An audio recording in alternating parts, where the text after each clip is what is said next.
All right, what's up? Welcome to another new episode of Movie Schmovie. This is episode number 296. We are inching so closely to episode 300. It's going to be a special episode, just a little teaser there. My name is Steve, and I'm here as always I'm with... Ron. Oh, see, I'm sorry. I'm Ron. I always screw that up. And I'm nobody. I'm sorry about that.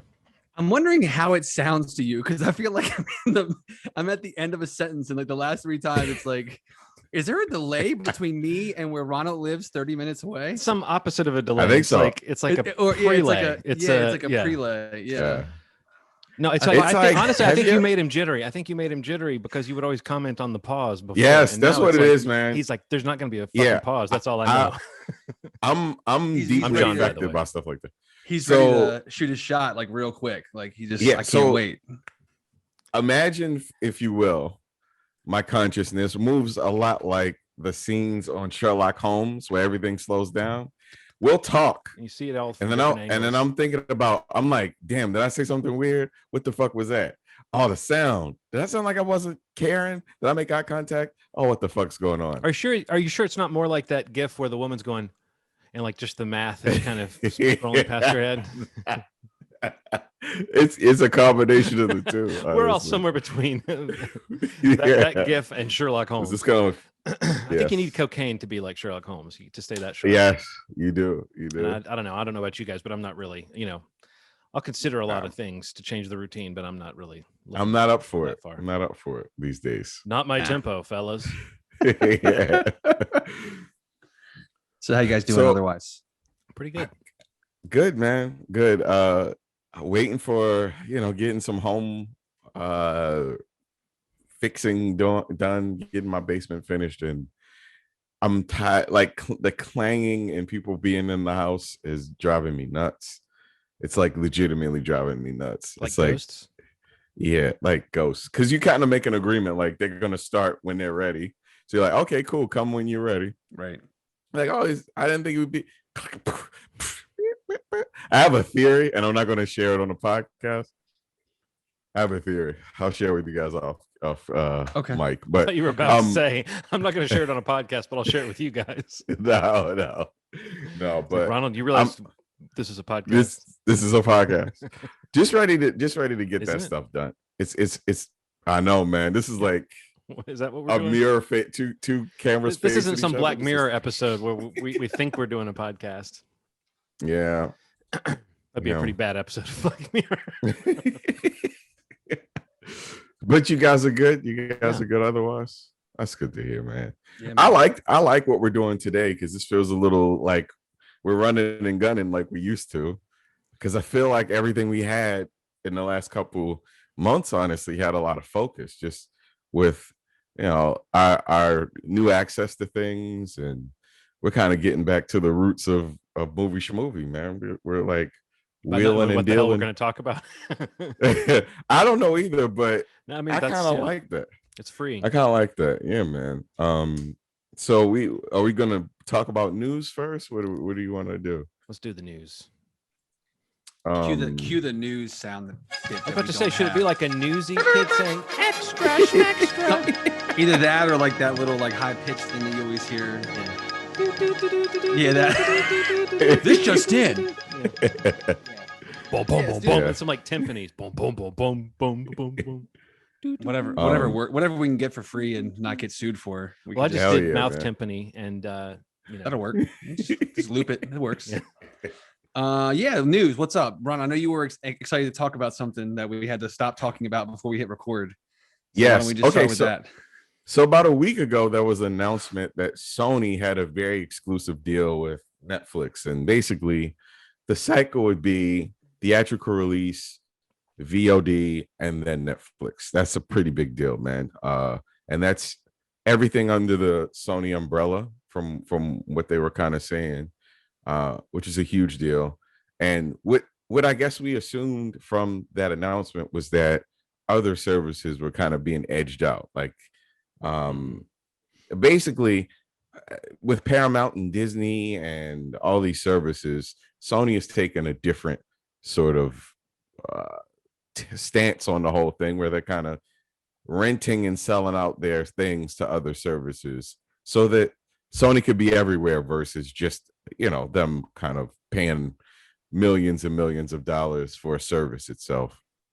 And then to kind of counter the energy of that announcement, because we thought, oh man, Netflix has a monopoly on Sony content.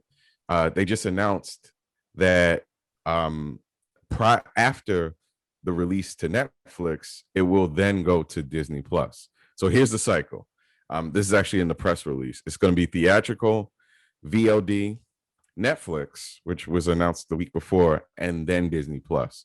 So Disney Plus will get some of the content, especially, the connective tissue of those Sony properties in the Marvel universe. They'll get access to that. And it said that Rotten Tomatoes explained that it includes the rights to Sony's library, including Jumanji, Hotel Transylvania, and Sony's Marvel universe, including Spider-Man. So what do you guys think about that stuff? It's fucking confusing. It's confusing as shit. Like the idea that I'm so glad you said that, Steve, because I was thinking of shit. Am I the only one? Because I was trying to read an article about it while he was talking about it. And it's like, I am a little bit confused. It feels like it doesn't have the splash of these big announcements that they usually have, because it's a little bit like fine print upon fine print upon fine print. Yeah, it's money. So basically what it is, so there's something called like a pay one deal. Like there's like a in between that some of these content creators have between theatrical and like their like over the top service, like a Disney Plus or whatever. Sure, like and this in this deal, basically the Sony has chosen to replace Starz. That's who the deal was with Netflix. Is that correct? I'm sorry, say that one more time. So this deal, so I'm trying to like break this down. So the way that Sony used to have it was that, in between wherever it would go to a streaming platform or a cable platform that wasn't pay, like the in between that they always used to use was Starz. So like they were using Starz, and this new deal, Netflix is replacing Starz. Yes. So it's basically Netflix is like kind of being categorized as a different kind of platform, even though in the end it ends up on Disney Plus. Right. Like a competitive. I don't know. That's fucking weird. Yeah. It's super weird. But I mean, the advantage is that eventually, as the Marvel universe and things like that, and other things, connective tissue in this, anything that Disney has that they have a hand in, will be on there eventually. So you can watch, a story arc between a couple movies eventually. It just won't be quite as quick as it may have been before, which is fine, I guess. And we kind of hinted on this on an episode or two ago, like basically, and this is because Sony of the majors is like the only one that doesn't have a built-in, over the top platform like every other service does. And so like the outlier, like the logical choice is Netflix, because Netflix is not a studio that is funneling down to the streamer eventually. Like that's a everything day and date to the streamer for the most part. Yeah. So, like Universal does that same thing with Netflix now. So like this isn't like completely weird, but what's weird about it is that the deal is in place for the other stuff to go to Disney Plus eventually, when it's being a part of like the streaming platforms. Yeah. Because like Universal does that now, like with a lot of their stuff, like it goes to Netflix before it goes to like a what do you call it? Like a basic cable package or something like that, before they can stream on those kinds of services. Because the same thing, like Universal doesn't have that kind of thing, or they didn't before. So I've read articles in relation to what you're talking about, that now Universal reportedly is thinking of doing something similar, but bypassing Netflix now and going right to Peacock. Because that's their thing now. Oh, yeah. So I mean, that's the new thing for them. But then that would make Sony still the only one that doesn't have, which is crazy that they don't have like a outlet. This is not worth it, I guess. I mean, what this means to me is that they're getting money in every part of this process. I mean, which existed before, right? But there's so many more services that the money can be funneled through, that it's really pretty amazing. And what it does is the Netflix audience doesn't necessarily cross over with the Disney audience necessarily. And what that could do is Netflix, when things hit Netflix, they get a new life, and then they'll get another life on the next highest tier of like streaming service, just in terms of viewership.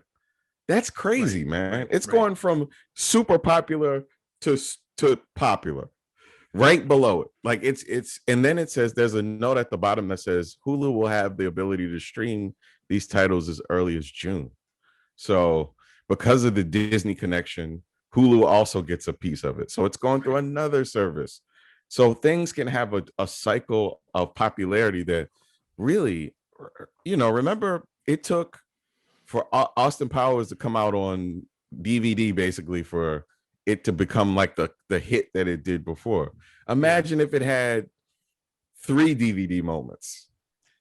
Right. It's just it's an interesting thing to think about. Like it's, they're just trying to extend it out as far as possible.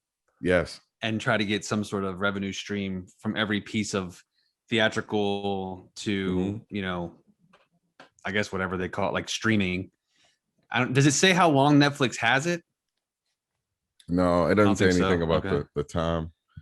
But it says the deal that they just signed with Disney, and I guess all the other situations with Netflix, this whole arrangement of the order is from 2022 to 2026. So it's 4 years. It's not as much as I would have thought. I thought they would have did like a 10-year deal or something like that, but because things evolve so quickly, I mean, I guess 4 years would be kind of enough to figure out if you want to deal with somebody again.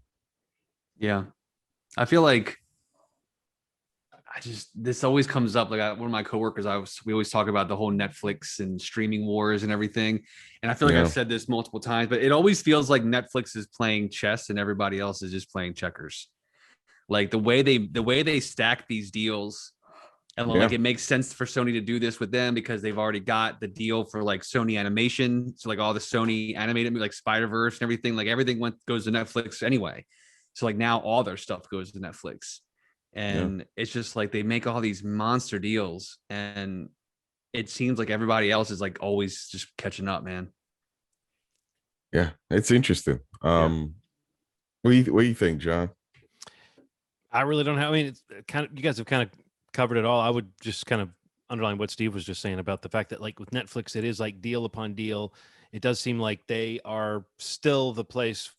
I mean, everybody has some boutique thing, like Amazon will have some big show or some property they announce, or, and on. Hulu will have something, but it does kind of seem like this is, more of that kind of Netflix supremacy. And the rest of that, it just sounds to me like they're trying to create you said it already, but it's like, maybe if we think of it as a window, there's a window for each phase of release, that they're trying to maximize that profit for. But I mean, I saw as recently as I forget what movie it was. It was I don't know. Somebody was talking about some new movie. It's an Oscar contender, and they were saying $20 just to rent it. Talking about watching it at home, and I almost posted like explaining like, no, you should actually be comparing that to like a movie ticket. Yeah.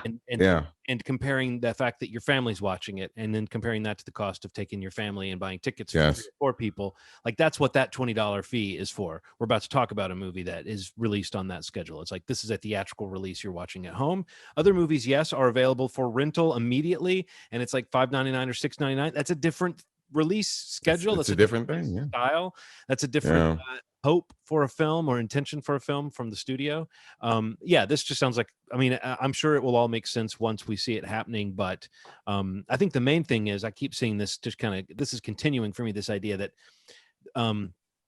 there's, the theatrical experience is going to try to make a comeback in a big way, and one part of that is going to be these outlets. They're going to remember what they learned about the streaming experience and everything that kind of went straight to VOD over this last year, but they're also going to be like looking at those box office receipts and that's what they want. Yeah. And in a way, that's what we all want. I think that those of us who might not be barreling out to see every movie in the theater, or it might be harder to if you've got, for instance, children at home or whatever, it's like, it's attractive to think you wouldn't have to wait too long to see stuff. But yeah, I feel like that wait is just going to become part of the experience again. It's just going to slowly creep back up to the point where, where we're no longer seeing like the benefits of this recent period, which again, it's been an odd thing to benefit from, but I think we've all commented that we've kind of liked that, that return of at least some sense of seeing event movies, even if we're not getting to go to the theater to see them. Yeah. I feel like, I mean, we'll get into it. You mentioned it already, but like the movie that we're talking about today is Nobody, the Bob Odenkirk kind of like action thriller. But like the way that Bob Wick, sure. Bob Reacher. The way that Universal has structured that deal, I think, is probably the most attractive to, I mean, obviously to a consumer, and also to like, it seems like the best in between in terms of like what's best for the consumer who wants options and what's best for the studio who still wants the movie in theaters to make all it can make, and however long it can make it. Because that deal is really, I think, really quite genius in the sense that like they have the opportunity to put a title from, to take it from theatrical, and then, it goes out to like a premium video on demand service. And, I think it's 17 days that they have to do it within, but they don't have to do it within that. So like they can look at a release and say, hey, Fast 9 is making a shitload of money still. Like we're going to leave it in theaters for 30 days, for 45 days, whatever it might be. And then put it. It just kind of gives them the flexibility, but it also still shortens the window for a consumer who may not, like you're saying, go to a movie theater all the time or have the means to. And, the movie that they want to see, they can at least rest assured knowing that it's not going to be 90 days anymore. In a best case scenario, it'll be 17, like a movie like Nobody, or, a number of the other releases that they put out with this new deal that they have. And those movies can continue to make money in theaters too, but now they have a second stream of income on these services, kind of striking while it's hot in some ways. But it just seems like the most interesting and most logical. And I don't know, like I can see why theaters and exhibitors would like hate it, but I don't think that's really. I think they're slowly proving that giving options is not necessarily going to fully fracture or hurt the theatrical box office. Absolutely. You know what I mean? Like we talked about with Kong Godzilla, like it doesn't mean that people aren't going to see it at theaters anymore. If you can have an option to watch it at home, it just may be a little different, Yeah. But, we'll see, man. It's exciting. It's exciting to see these. I mean, I think one of the things about innovation is I think sometimes, we do have I'd say we have our fingers on the pulse a little bit. We kind of see the trends. We've predicted how things are going to go, blah, blah, blah. Right. But still, the innovations that have yet to come are ones that we may not be able to predict. And some of them are a little weird. Like, sure. Like right now, everybody's like, theaters are dead. Theaters are going to die. And then something may come along that may change the viewing experience. Like, I think what's going to happen with, the two sequels, Avatar? The 3D that doesn't require glasses. Avatar 2 and 3, and then 4 and 5, and then 6 and 7, and then 6 and 7, and then we die. James Cameron dies, which it's a race. Yeah, it's a race. It's an arms race. It's a game of chicken. Yeah.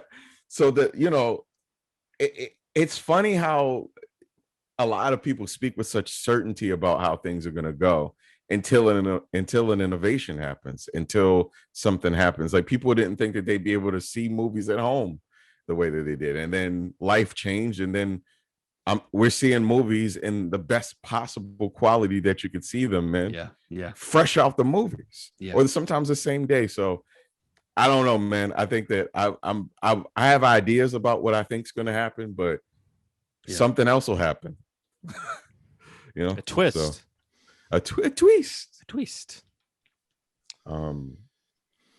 Yeah. So what else is going on? You hear Dave is coming back. Ted, our buddy Ted is coming back. Ted Lasso. Yes. There's a 1-2 punch. A trailer for Ted Lasso, but Dave, I'm sure they're going to drop some kind of materials to get us hyped for that soon, because that's very soon. But yeah, I said it to you guys. Every time I think like, oh, a show's ending, and sometimes it'll be a few months between a show and a movie or something you're excited about, and then you're going back and binging something, or you're watching some older stuff. But there's that part of you that's like, what am I going to be excited about? Yeah. There's just this constant cycle of stuff I love. I mean, I guess that's one of the advantages to the three of us being the type of person who likes to like stuff and who likes to keep our finger on the pulse to some extent, because there's always something new coming that I think is about as good as anything. You know what I mean? Yeah. And right now, I think Dave and Ted Lasso are two things from last year for me that were about as good as anything I can think of. Yes, so them coming back is like, I mean, I'm so excited, but I'm also particularly excited for the kind of feelings. Like those shows are sort of, Dave can get pretty intense in some ways, but it's still kind of a feel-good show. And Ted Lasso is sort of by definition a feel-good show. Yeah. Even if the trailer for that, the little hints of seriousness that you see even on the trailer, they get you all tingly because you're like, what's going to happen on Ted Lasso? You know they're going to tighten the screws, but I have a feeling they know what they seem to know what the gag is at this point. They seem to know that what we're going to this show for is a certain kind of I don't know, sweetness, if not like definitely not saccharine, not corny, but sweet. Yeah. Yeah, man. That's pretty damn exciting. Yeah. You know, speaking of Apple things, I kind of undersold this. I'm slightly obsessed with Mystic Quest. It's amazing. It's amazing. Look, I feel like people aren't talking about it enough because Ted Lasso. I don't feel like anybody's talking about it at all. But I mean, like even before Ted Lasso came out, it was just sitting there, and I feel like we didn't even talk about it. But yeah, it really deserves to be given some of that same kind of like Ted Lasso, Schitt's Creek kind of respect of like, this is a comedy show with a great cast that's doing some pretty interesting things. Yeah, they just put out an Earth Day special that came out on Apple TV last Friday. Was it last Friday? Yeah. So funny, man. Even a little. Get you a little every episode does like even their special episode that they did during the lockdown, like the quarantine episode. So good. That episode was amazing. And the show itself, like the first season was, I thought it was hilarious. Like I thought that show. Why have we not mentioned it once? This is so strange. I don't know. We've definitely talked about it on the show before. Like we haven't as much. Not as much as we should. That's true. Not as much as we should, but we have definitely talked about it before. Yeah, but I don't think anywhere near to the level of like Dave or Ted Lasso, but it is like the under the radar show. But that's the thing that Ted Lasso is doing. Like that's the Ted Lasso effect for shows like that.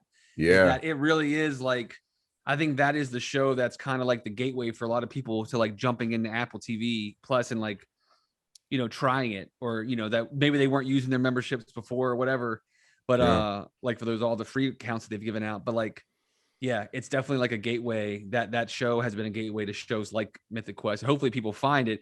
It's kind of, you know, it comes off a little as like a niche show, like the title and everything I think could deter some people from watching it. But Rob McElhenney is just, I love him. I love, you know, obviously It's Always Sunny is like a favorite. So, you know, it's cool that, you know, he's got one of the longest running sitcoms on FX, and now he's got like a really great show on Apple TV Plus too. And I hope that show keeps going too.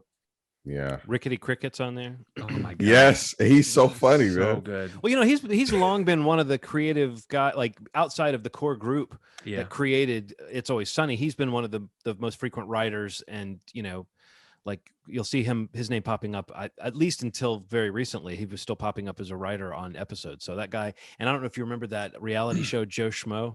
Yeah. Yes. Reality kind of satire. Do you remember Hutch?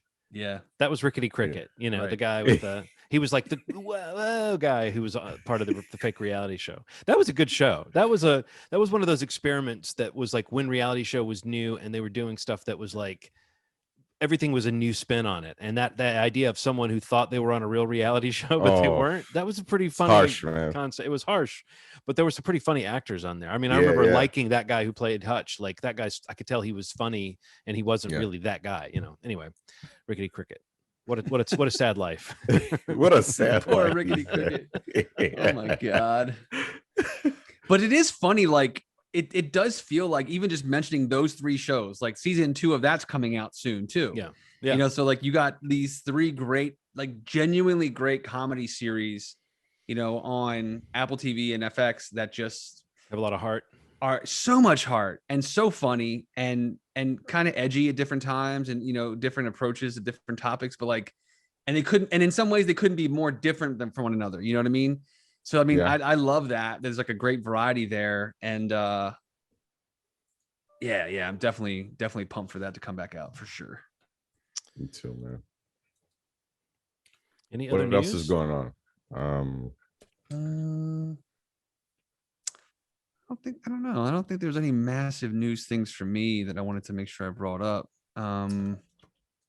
We should tease. We'll probably talk about the Shang Chi trailer on Schmarvel this weekend. Yeah, I was gonna ask about bringing that up, but I thought we probably. I mean, we should all give like maybe just general like two word thoughts. I thought it kicked ass. I can't wait for that. But yeah, maybe we'll go into some extended thoughts about what it all means on Saturday.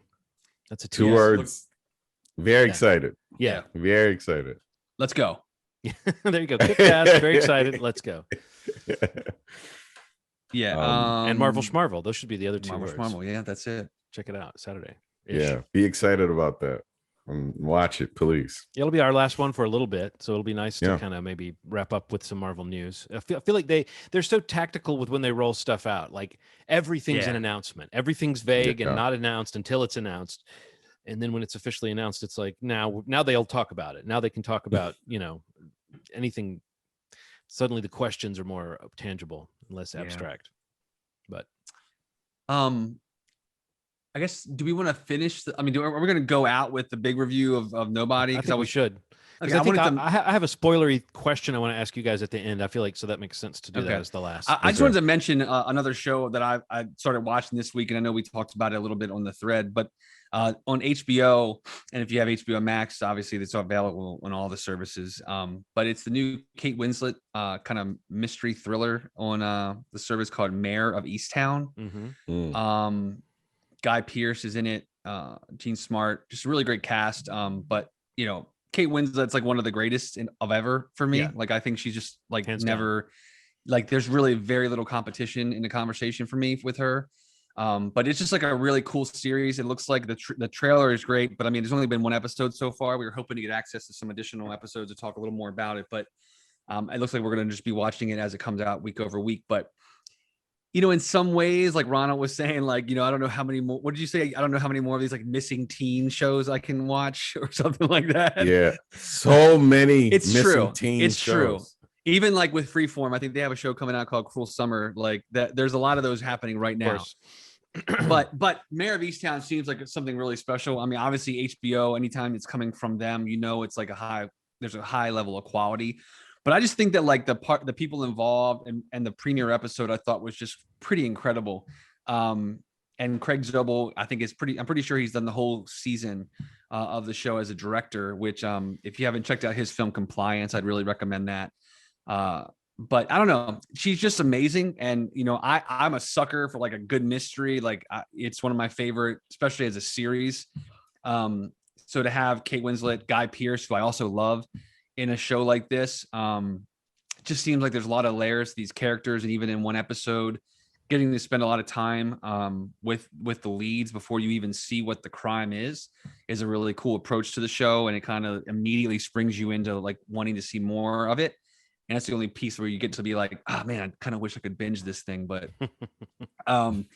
yeah, I definitely just wanted to mention it. I mean, I'm sure some people have heard of it. If you guys haven't checked it out, I would hope you guys would check it out. Maybe we can talk about it once some more episodes come out.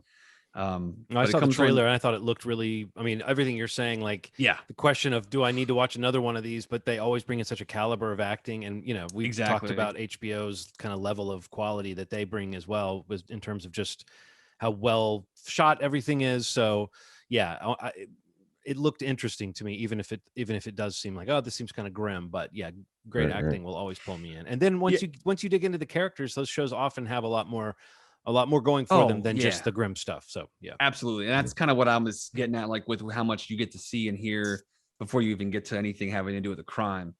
in this first episode. And interesting, I think it takes place somewhere in central Pennsylvania. So it's like Kate Winslet doing like a Pennsylvania accent, slightly bordering on, you get a little bit of a Maryland accent in there. Going to Wawa. Yeah. So it'll be fun to see how long it takes before her accent starts to bleed through that. But because Erin was watching it with me and she was like, does this take place in Baltimore or Maryland? And I was like, no, it's like somewhere in central or southern Pennsylvania. And she's like, oh, wow, she sounds like she's got a Baltimore accent. I don't know, but that's definitely worth checking out. And I definitely want to talk about it more once we have more to watch. But Mare of Easttown, Sunday night story to talk about. Yeah. Sunday nights on HBO. We'll make Ronald watch exciting, man.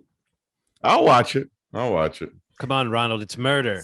You've got to watch it. There's so many murder kid shows, too much man. Murder. I mean, I love murder. Don't get me wrong. Murder is one of the best sources of entertainment that we have. But I mean, I pick and choose. And for me, it's like, it's got to be either like the really grounded or the really crazy, you know, like the kind of general grim I'm not as interested in at this point. I want some high concept, or I want some like human stories, you know, and this looks like a human story, which I'm definitely up for. But I'm with you, Steve. Like, wait a couple weeks and I can watch them. I won't have that feeling at the end of an episode that HBO can do to you, where you're like, ah. I know. Bastards. Can't wait to see it, because I've been wanting to see something where everything isn't quite obvious. You know, I like when things start to unfold in ways that I'm not expecting. I hope that's the case. It does seem to be like that kind of thing. And also just like, I just really want to see more Kate Winslet. I don't feel like I haven't seen a lot of her recently. And I know she had that movie earlier this year, Ammonite, which I didn't see, but it also didn't seem like anything like up my interest, you know, like it didn't seem super interesting to me.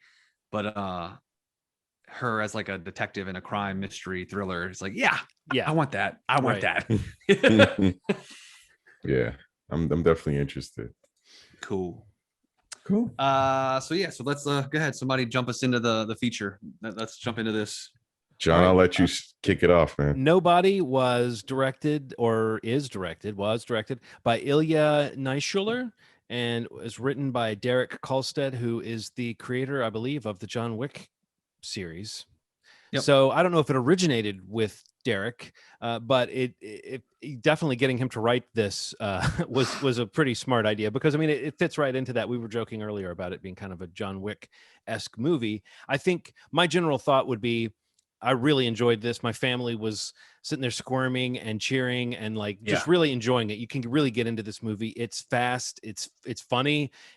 Pretty much acted to a T, like wall to wall. It's really, really good or very enjoyable performances. It's very fun. I think the John Walker personal cinema score rating, if it were off just a little bit, this is only because in my mind, I had talked myself into believing that it would be, because it's Bob Odenkirk, they're going to bring a more grounded quality to one of these modern action movies. But instead what they did was say, let's take Bob Odenkirk and put him in the most amped up shit that any actor has done this year. Let's have fun with it. And I was like, oh, this is much more like, I mean, we've talked a lot about these movies that kind of embrace being B movies recently. And this feels like a movie that right from the start, you can just tell it's a pulpier tone. It's not I talk about Better Call Saul too much on this show, but it's not that. Bob Odenkirk is definitely bringing the gravitas that he's picked up with that performance. And like that baggage, you feel it. Even certain sequences are edited. They make you feel like that kind of daily grind, the way they'll depict that on one of those shows. So it does feel like as a producer, he brought some of that aesthetic or some of that Bob Odenkirk vibe that we think of. But once this movie kicks in, it doesn't matter if he's hangdog and beaten down and kind of funny. It's about kicking ass and setting up traps and taking on an army of Russian goons in a warehouse with weapons galore. It's over the top and a lot of fun. What did you guys think? I loved it. I love action. I like close action. I like that it wasn't just guns and it was a lot of close combat. I think sometimes when I see movies like this, I get so overwhelmed with the idea of like, this feels like there's something that's kind of happening with cinema where the combat is a lot more vicious than it used to be. Like it's a lot more like almost like martial arts. If it were to be like, if I were to compare it to something, and I do like the flip on the idea that, like, I hope this doesn't spoil. I don't want to spoil anything. I like the flip on the idea that of kind of the down in the dumps guy that stands up for himself. It's presented like that at first, but then when you find out what it truly is, it is a little more interesting in that way. What if the conflict was that the person didn't want to necessarily, he had the ability to kick ass, he just didn't want to because he didn't want to attach himself to these old ideas. He wanted to get himself out of the game. That flip on that idea, to me, is so much better than a guy that gets his ass kicked and is like, you know what, I'm gonna stand up for myself and beat everybody up, because that's not quite as realistic as the idea as a sleeper cell. You know, like somebody just kind of sitting around. The you picked on the wrong guy thing can take a lot of forms. This is a much cooler version than what you said. The kind of loser figures out how to fight back move. This is this guy. This character is different, a little bit different from any of the things we've seen before. He's not even John Wick, even though he's got this world has shades of John Wick, because there's kind of a world within the world and a little bit of a mythology to it, and there's a little bit of a background, and you could easily see them spinning this character into a sequel, because he's even got kind of a code name and a setup, and we get his thing. I don't know. His life is set up to be like he could go off on a mission, and it could be, you know, a similar kind of story. It's not about a guy getting his mojo back or his groove back. It's just about, like you said, Ronald, the guy who's like activated and then just won't take it. Just isn't gonna, like, he gets some. Well, there's a situation that needs dealing with. I mean, that's really what it's more about. It's really not about like, can this nerd fight back? It's more like, you know, who is this man? Really, that's kind of the story. Who is this guy? Who were we watching? Yeah, it was fun, man. I thought it was so damn fun. Yeah. Some surprises in it, man. Christopher Lloyd. Yeah. Oh gosh, he's better. He's better in this than he's been in mostly anything I've seen him in recently. Long time recently. Yeah.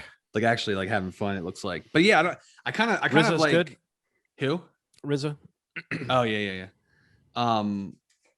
He was good, I feel like what, so I'm trying to think what to say here without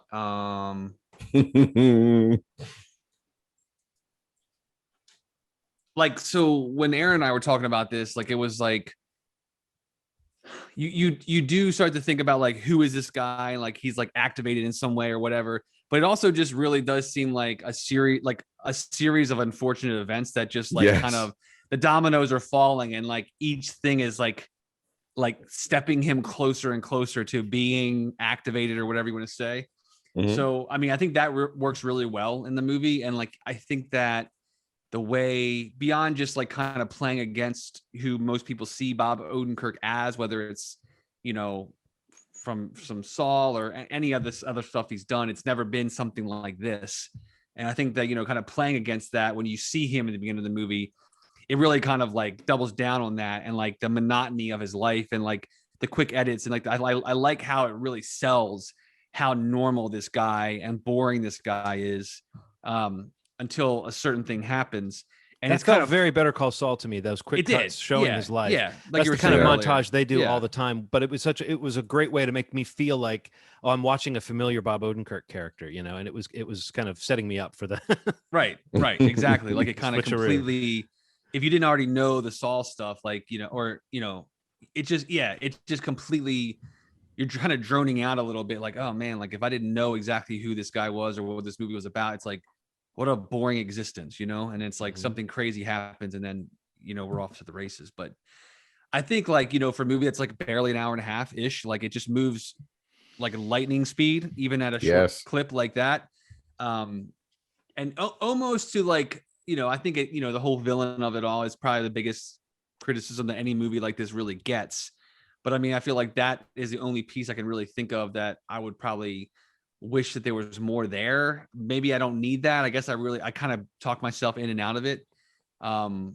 You're hinting at my spoilery question that I'll have in a few minutes. Oh, okay. Okay. But it's like this idea, I would say, and maybe this is non-spoilery, I guess it is. There's lots of cool fights, don't worry, folks. But I would say that if there's one thing that was kind of missing, it would be, and maybe even to help that villain character you're talking about, I think they should have had a hand-to-hand fight I think he and the villain should. Yes, they showed us that the villain could tango. You know. Yes. Yeah. And I was thinking, oh, we've seen how brutal both these guys are. I can't wait to see them face off. But by the time they're facing off, it's more like a military operation. It's more of like war, and less like fighting. But I was looking forward to seeing that guy face off with him in a more unarmed kind of way. Yeah. And I think if that had happened and we'd gotten like an epic 5-minute fight or something, I think that kind of lack of character maybe that you're hinting at, Steve, I think it would have been ameliorated a little bit, because we would have had this like iconic, like, gouging each other's eyes out kind of fight. Because I agree, right. He is a little bit like he's just there to this is a placeholder kind of villain. Exactly. Yeah, exactly. I was going to say something else. Oh yeah, the director that you mentioned, Ilya Neshaler. Neshaler. I don't know. I'm just making that up, but Neshaler is what I said. The other thing most people would know him from is Hardcore Henry, which is kind of like a wild action. Yeah, first person thing, which is just like, adrenaline, turn it all the way up. Which I actually quite like. But I mean, like this. So this is his somber mood piece, right? Yeah, this is him dialing it back a little bit. Yeah, really, compared to that. But there's a couple of really cool sequences in it that definitely call back to that movie. Specifically, this shot when he like throws RZA the gun. That's a pretty fucking cool scene. Or a shot, with the gun when he kind of. Did you recognize that it was him when it was just the voice on the radio? Did you know it was him? See, I didn't know he was in the movie, so I was doing that. I saw his name in the credits at the top. Yeah, I didn't notice it, so I was like immediately emplacing it. Yeah. But you know that feeling when you're like, I know who that is. I know who that is. It really takes you out of it for a second. I should have just looked. I don't know. I don't know, man. I mean, it's definitely. I thought that. I thought I'd have a ton more to say about it. Like I thought I'd be like, well, this bothered me, but I enjoyed it so much that I just. And that's totally fine. Like that's great. Yeah, that's great. I mean, it's like it's just quick. It's fun. Yeah, it has some funny moments. Some of the action is awesome. Mm-hmm. And really, it's you. The biggest thing is Odenkirk. I feel like he's fucking awesome in it. Yeah, man. Like if you're a fan of his, it's just like wow, like he really did something fun with this movie, and like just a whole new kind of thing for him. Well, he said he pictured his like comedy friends and people he's been with in his career, people he's friends with for a long time. He mentioned specifically like Jeff Garlin and Conan O'Brien and people like that he thinks of as like his best friends or people just in the industry that have admired his career. He said he pictured how fun it would be for those friends to see him actually pull off an action, to like not do an action comedy, not be the funny guy in an action movie, but to actually kick ass. And he said that idea of how much his friends would think it was cool really motivated him to not screw it up. And I just really thought of that because I have that intended audience in my head. And I definitely have people when I'm doing some kind of project, there's people who I'm like, oh man, so-and-so, if I do this right, they're going to think that, you may not ever know if that's true, but it is kind of a funny motivator. And I guess I can understand how as an actor in a case like this, if you did make something and it came out a little weak sauce, it would be like extra embarrassing around your comedy friends. It would be like, why did you stick your neck out? Why did you you've already run the risk of being a fool by being the focus of a drama, and you turned out to do well at that. So it's like, now you're going to turn around and make an action movie. Why'd you have to do that?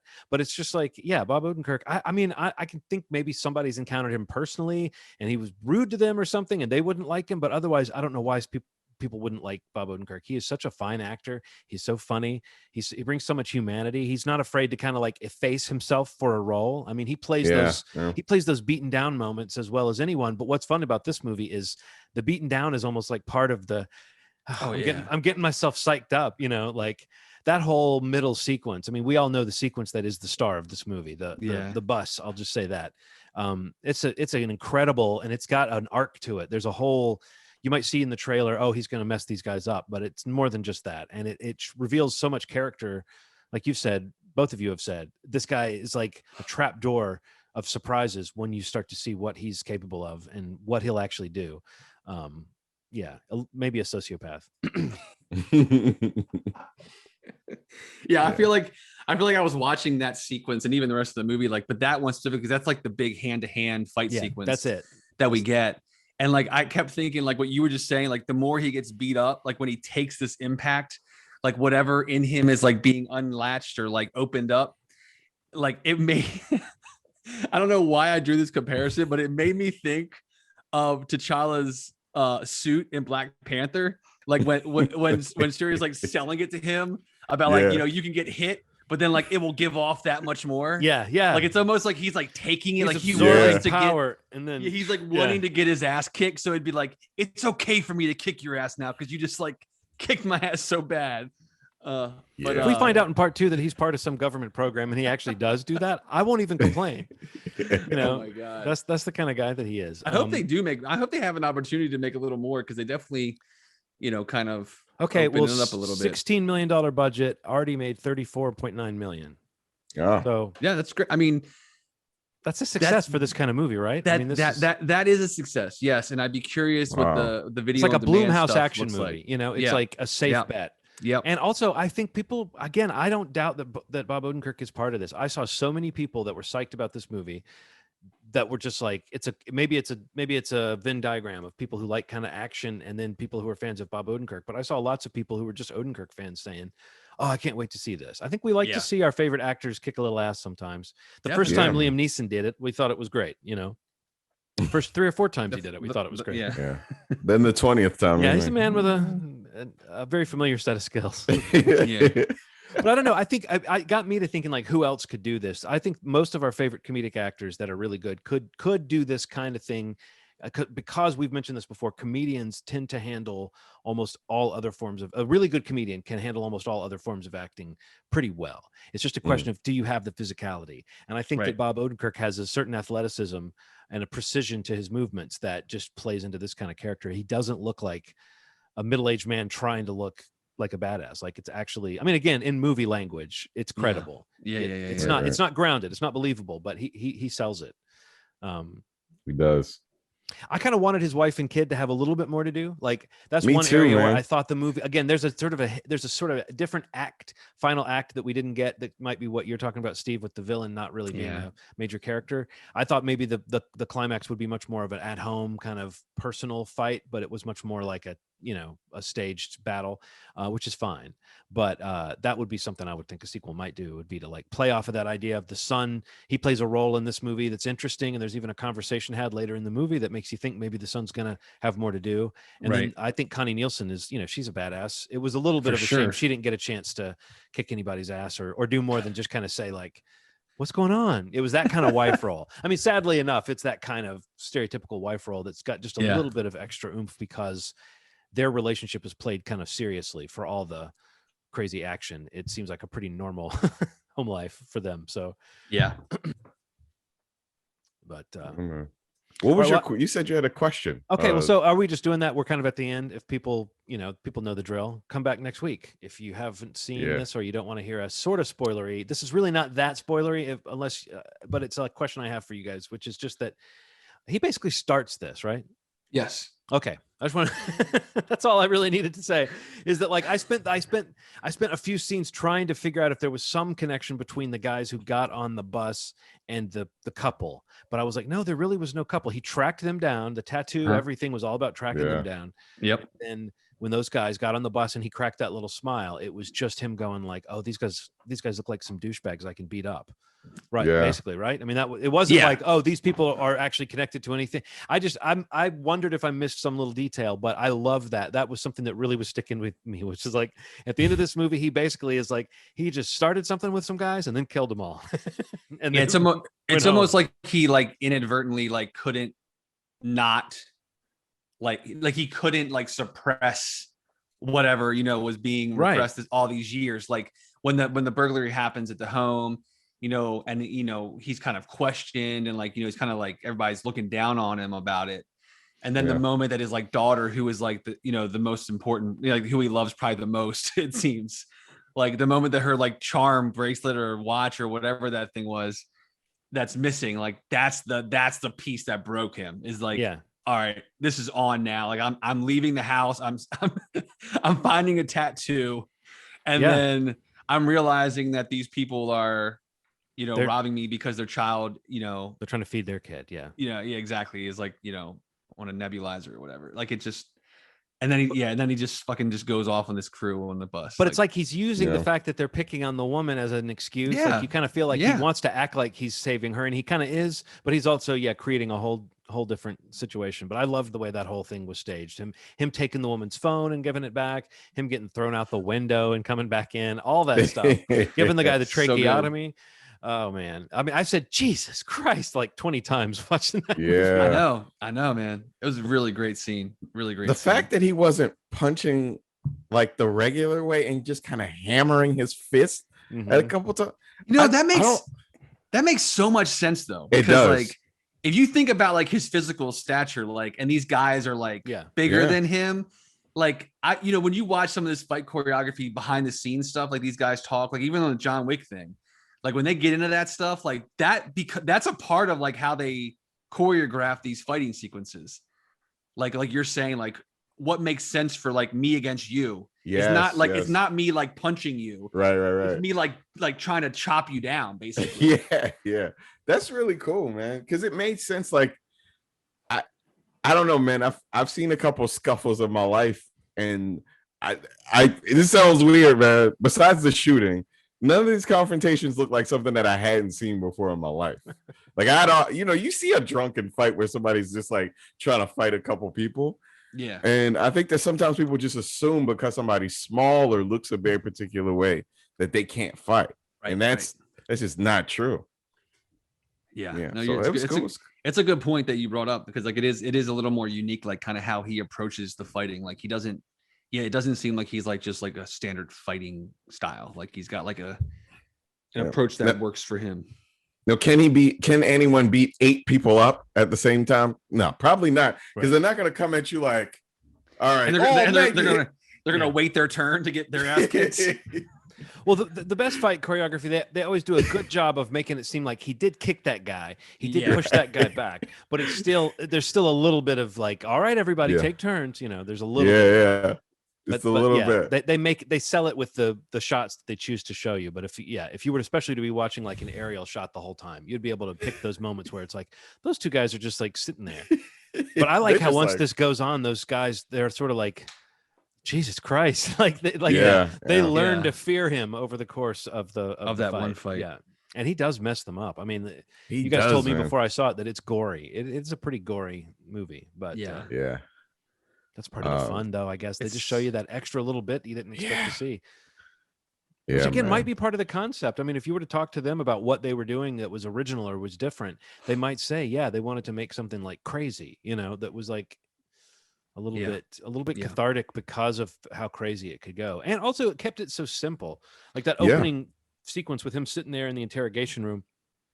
You feel like, we're about to get like an extensive wraparound, but all that stuff is played so simply and beats don't get repeated that much. Yeah.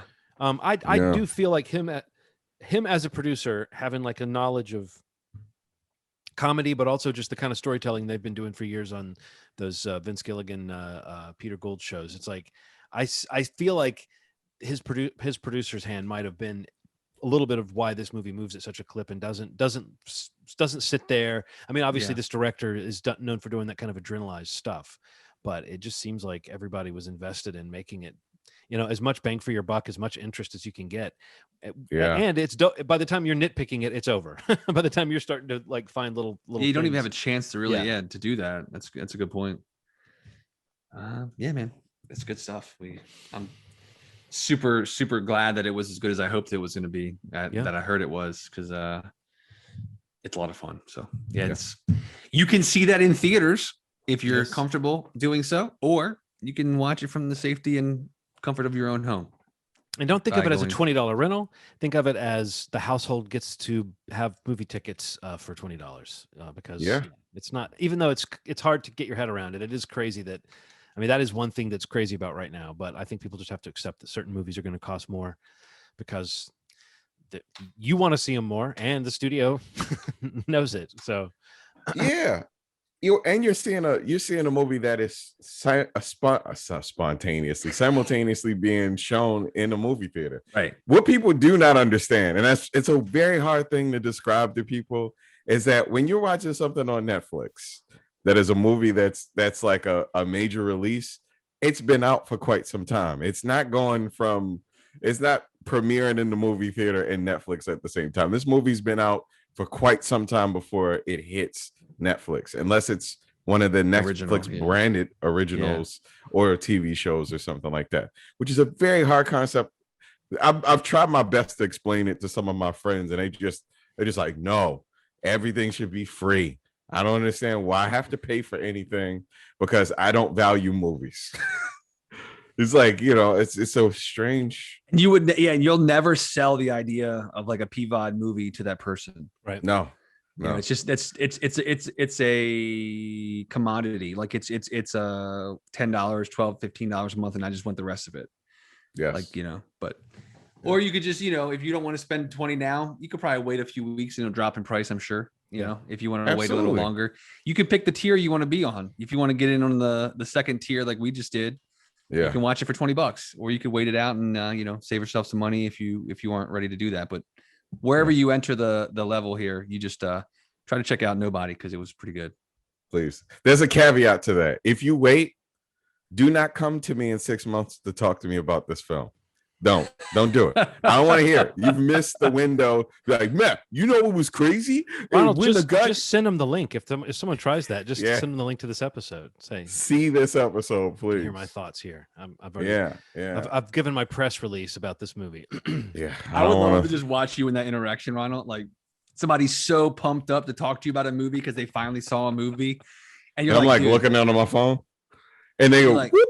They get a text. They're like, what's this? I'm like, this is a link to the conversation that you should have had 6 months ago. To get the hell out of my face. Security! Get this guy out of here. I don't know why I have security everywhere you go. At this point, I'm working as a security guard, so it's got it. John, get this fool out of here. All and John is got his arms behind his back. No, John's going. He's by that point adopted the Nobody style. I've taken off my watch and slipped it onto my other hand. He is Hutch 2.0. He is. When he punches, it's another Hutch. Hutch, yeah. So Hutch is so it was good, Hutch man. on Joe Schmo, and it's Hutch on Nobody. It is another Hutch. What if that's where he got it from? No. No, I'm making sure not. that Probably not. I'm right about Hutch on Joe Schmo.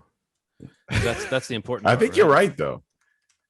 Because that's the commercial where the guy was like, what is going on? Yeah, Steve the Hutch Hutchinson. Yeah. What is going on? That was like the big character type, the asshole. No, you're right. It was the what is going on? It was, and the crazy part was like that moment hadn't happened, and they showed that trailer for the entire season. I was like, man, I have to see this. He seems thoroughly confused. Yeah, that poor guy. Poor guy. But that was when you watched a reality show going like, oh, what's that guy going to do when he finds out? Now it all seems so, okay, water under the bridge. We've seen too much. Yeah. You can't unring the bell, man. Once you see a crazy fight at brunch over something that somebody said on Twitter on Housewives, you've seen it all, man. Yeah. We should change the name of this show to like what? The movie loving husbands of the Delmarva area or something like that. I don't know. But there's we can work on it. Yeah, workshop figure it out. Yeah. Let's figure it out. Escapist husbands of the Baltimore area. Sounds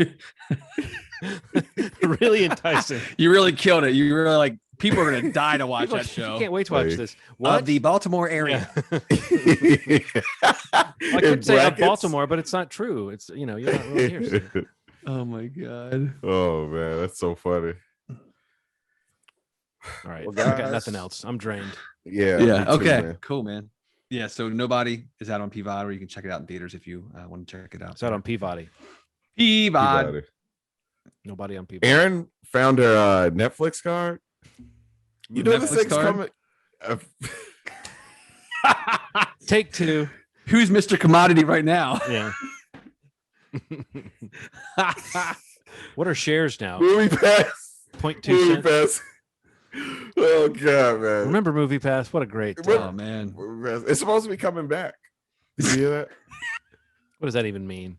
I don't even know, man. I'm sure. I'm glad we got to talk about this movie, man. You know what? They would have been able. They would have. Their model would have worked great for them for the last year.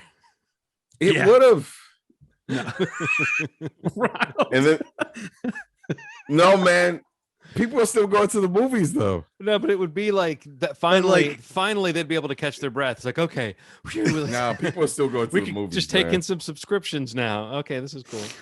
Oh my God. If you talk to my friends, man, you wouldn't know that COVID existed. If you look at, I agree. I know what you're saying. I know some folks like that. I know what you're saying for sure. But like, theaters are at 25%, 40%. Like, can you see an exhibitor being okay with like Movie Pass existing still? Like, heads would explode. Right. Exactly. Right. But yeah. Anyway. Cool. That was a good ending to the show. As always, you made our day. I spiraled out there a little bit. It was good. Yeah. I kind of do want a Netflix card now, so I'm gonna just go ahead and make myself a Netflix card. You know what I want? Because I was thinking about this the other day. Since we're on this, remember Flickster? Yeah. I want a Flickster card or like a Flickster T-shirt. Surely they made hats or something, hoodies. What happened to Flickster? eBay it up, John. Everybody instantly was so opposed to it. It was just like, it was just one of those things where you do it and it's like, no, we're not going to accept that. Because the idea was what? They were going to turn, like Netflix was going to be the streaming and then Flickster was going to be the mail. Yep. And then they just people said, why are you doing this? Why did you tell us this? It's probably one of the biggest regrets of my life. I remember being at Apple. All of us were there. And I was like this close to buying a ton of stock. Matthew, one of our coworkers, Matt P, and I were back at house talking about this. And I was like this close to buying because the stock was tanking because of what you just said, John. Like people were tearing them apart for like breaking the company into two. And I don't even know what happened. Like I literally think I got like called out and had to do something. And then I just never went back to it and never did. And like, if I had done that, I probably wouldn't have to work right now. Like I really believe that I could have probably been done. You be in your Iron Man suit, definitely. Yeah, I'm recording this, kind of floating around. Yeah, I'd had one made for each of you as well, so we'd all just be man, that's Iron incredible. Man suits. Floating. And we could be broadcasting in video, audio. Everything is like in the Iron Man suit. Like we wouldn't even need these cameras or mics. It would be in the suit. It would be the face with like the readout and everything. Be like super close picture of us, like looking around, like man, I really like that movie. It's like you look like psychos. You would bring your finger up, like you guys see my Netflix card? Can you see it? You have to bring squeeze it up, in the suit. Yeah. Oh man, that'd be awful. Oh, Flickster. Flickster. What could have been? Damn it. Cool, man. Well, that was good talk about Nobody. Recap real quick. We mentioned Mythic Quest, which is on Apple TV. Definitely check that show out if you haven't. Dave season 1 and Ted Lasso season 1 is on Apple TV Plus. Dave's on FXX now, or any of those services they have. Hulu, right? It's on Hulu as well. Yeah. Hulu. That's right. But it is an FX show. Right. What else? Mare of Easttown's on HBO Max, and Nobody is on PVOD or in theaters. But definitely try to check out some of those shows if you haven't seen the comedies that we talked about, because they're all great and they're all coming back for their next seasons, like in the next couple months. So you can hit up movieshmovie.com or find us at any of our socials are all .com/movie. And like John mentioned earlier, we do have a special series that we do over the weekend called Marvel Schmarvel, which is a YouTube exclusive video series that we do. So if you find the show on YouTube, if you subscribe to our channel, you can get alerts and turn on notifications so you can know when they come out. If you're a Marvel fan, superhero, I'll even invite the DC fans to listen because I'm just trying to be that guy. Everybody, let's just all get along. But they come out every weekend while the Marvel stuff is airing on Disney Plus or movies are coming out in theaters. And that's like a whole nother episode, folks. Like we started it as we're just going to do a quick little recap, but it's basically a whole nother episode. So so yeah, it's whole nother. That's good English, right? that's absolutely English. Exactly.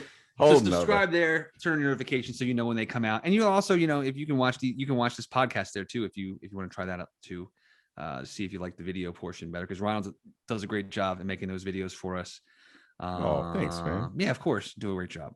He cleans up our complexions. What you're seeing right now is like been completely dewarted. Ronald has gotten rid of all. John has like a lot of weird warts. Basically, like they're just, gone. Oh yeah, yeah. It's one big wart. Yeah. I doctor it all up. And in terms of the podcast feeds, we pod.link/movie schmovie. We're in the process of trying to switch it over, so when you go to our main site, you can just get right there. So hopefully, if you just go to movie schmovie by the time this comes out, that'll be working. But if it's not, pod.link/movie schmovie is a great page that we'd like to kind of direct everybody to, because you can kind of see all of the podcast platforms that we are available on, and take your pick, or just listen to the show right on that page. Audio is right there. All of our episodes, our entire library is there. But we'll be back next week with a new episode, and it's good talking to you guys. Good to see your faces. Yeah, man. Good seeing you guys too. It's a good part of my week for sure. Yeah. And we'll talk to you guys next week. And as always, you made our day. Thanks. Bye. Give me the goddamn kitty cat bracelet.